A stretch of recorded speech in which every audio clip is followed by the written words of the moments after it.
Ouais. Bonjour Charles. Bonjour Franck, chers amis, bonjour. Charles, aujourd'hui on va parler de Sailor et Lula. Alors, il a eu la Palme d'Or du Festival de Cannes en 1990 et il a été réalisé par un réalisateur culte. Oui, David Lynch, adulé par certains, rejeté par d'autres. On peut comprendre pourquoi. David Lynch s'est fait connaître par un film expérimental, alors il n'y a rien à comprendre là, qui s'appelle Eraserhead, tête à effacer. Vraiment incompréhensible, techniquement peut-être intéressant, quoi. Avec la vedette de Carrie, Sissy Spacek. Puis il a fait ce qui est peut-être son meilleur film, en tout cas son plus gros succès, Elephant Man, très intéressant, hein, avec John Hurt, Anthony Hopkins, Anne Bancroft, l'histoire de cet homme défiguré, exposé dans une fête foraine ou dans un cirque. Puis toute une série de films puzzle, de films labyrinthes, plus ou moins compréhensibles, ou alors plus ou moins incompréhensibles, comme vous voulez. Blue Velvet, avec sa compagne, Isabella Rossellini, ce Sailor et Lula, Mulholland Drive, avec de superbes actrices, dont Naomi Watts, mais bon, la compréhension n'est pas au rendez-vous. Il y aura une exception, c'est Une histoire vraie, qui est un film assez émouvant, où un vieil homme va rejoindre sa famille, à l'aube de la mort, sur un tracteur. C'est assez original, mais ça n'a rien à voir avec Lynch, ça pourrait être signé par quelqu'un d'autre. Et donc Sailor et Lula, effectivement, Palme d'Or à Cannes. L'histoire ? Alors l'histoire, donc c'est un road movie. En fait, c'est un couple joué par Nicolas Cage et Laura Dern. Et la mère de Laura Dern a vraiment une dent contre Nicolas Cage, au point qu'elle engage des tueurs pour éliminer Cage. Et donc, il s'enfuit, il décide d'aller en Californie. Et le film raconte en fait leur périple poursuivi donc par ces tueurs. C'est ça, exactement. Voilà. Donc, vous me direz, là, l'histoire est claire. L'histoire est là, claire. Elle est claire, oui, mais... Le casting est intéressant, hein. Nicolas Cage joue un de ses premiers rôles, oui, il donc, est encore tout jeune. Il peut paraître débile, je le dis quand même, parce que Lynch lui a dit, tu dois jouer presque comme un attardé mental. Oui, on va y venir. Bon, juste pour citer, donc il y a Laura Dern, Isabella Rossellini, Harry Dean Stanton qui était dans Paris, Texas. Voilà, donc le casting est bien sûr William Dafoe. Dafoe, oui, qui est remarquable acteur. C'est lui qui était le Christ dans la si controversée Dernière Tentation du Christ de Martin Scorsese. Oui, donc on a un casting intéressant.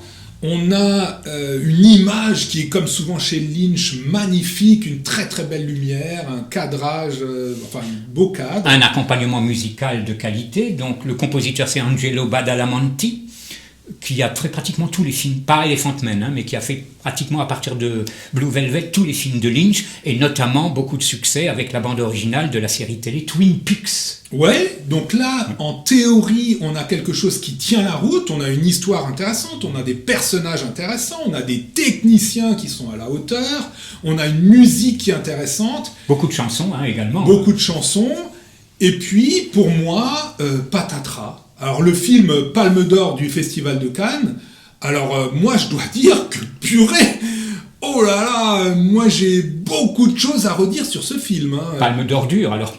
Oh alors la musique pour moi elle est j'écouterai ce disque à la maison, je le trouverai génial. Oui, mais je trouve que la musique est mal mixée, je trouve qu'elle n'est pas cohérente avec les images. Mais c'est voulu, là je te le dis tout de suite, c'est voulu. Hein.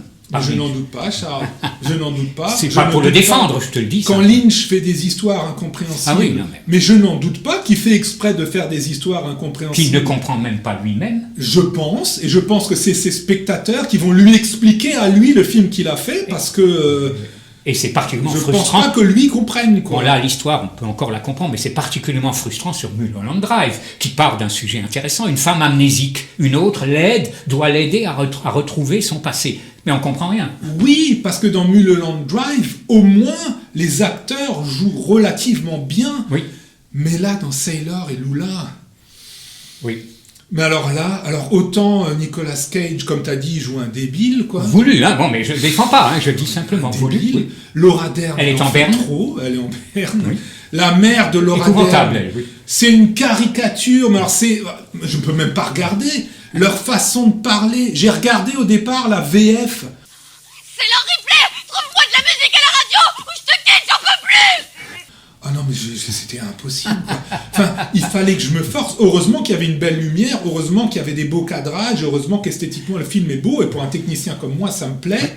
Donc j'ai failli m'endormir tellement c'était mauvais. Mais à un moment, il y a eu l'éclair du film qui est arrivé. Oui, c'est William Dafoe. Willem Dafoe. Oui, l'acteur de Dernière Tentation du Christ, Alors, de lui, Scorsese. alors, Remarquable lui, acteur, souvent des rôles de psychopathe d'ailleurs. Ah là, non mais là, enfin, génial. Alors le gars, il tire son épingle d'un film comme ça, où les gens jouent d'une manière atroce, et ben lui, il est génial. Oui. Rien que son physique, sa façon de parler, sa façon de jouer. Donc c'est quand même pour montrer que même chez un Lynch, même dans Sailor et Lula, il y avait quand même possibilité de jouer bien, puisqu'il y en a un qui l'a fait. Mais alors pourquoi les autres ont joué comme ça, quoi? Enfin, je sais pas. Oui, il faudra demander au metteur en scène. Metteur en scène qui ne tourne plus depuis quelques années. Il s'est davantage consacré à la peinture et à la musique. Je crois qu'il a un groupe, un peu comme Kusturica. Ouais. Il a un groupe. Et alors il est culte, effectivement. Moi, j'avoue que je serais nettement moins sévère que Franck, mais ne me demandez pas pourquoi ce film me plaît. J'accroche, mais bon, je n'ai pas vraiment d'explication. Peut-être c'est une succession de plans qui me plaisent, voilà. Je pense que c'est un réalisateur qui fait appel à l'inconscient. Voilà. Si ça résonne dans l'inconscient de certaines personnes, on aime. Voilà. Et pour d'autres personnes, ça n'accroche pas. Oui. Moi, par exemple, je dirais Twin Peaks ou Blue Velvet. J'accroche beaucoup plus parce que je suis sensible au surnaturel, je suis sensible au fantastique, et ce côté-là me plaît. Mulholland Drive, ça commence bien, j'accroche, et puis je suis très frustré. Oui, non, là c'est vraiment frustrant, là, c'est terriblement. Donc voilà, il faut se faire son opinion. C'est un film qu'on ne voit pas tellement non plus, on ne peut pas dire qu'il passe énormément, malgré sa récompense suprême à Cannes. Il faut se faire... Là, je crois que le regard est personnel. Il y aura des gens qui vont trouver ça génial, qui vont accrocher, d'autres qui vont décrocher complètement ou en partie. En tout cas, si vous trouvez ça génial, mettez vos arguments dans les commentaires. Si vous voyez des choses objectives et géniales, mettez-les dans les commentaires. Absolument. Parce que moi, mis à part la technique et l'image, je ne vois pas. Il faut lyncher Lynch. Oh là là, Charles, là tu nous fais un feu d'artifice. Mesdames et messieurs, au plaisir.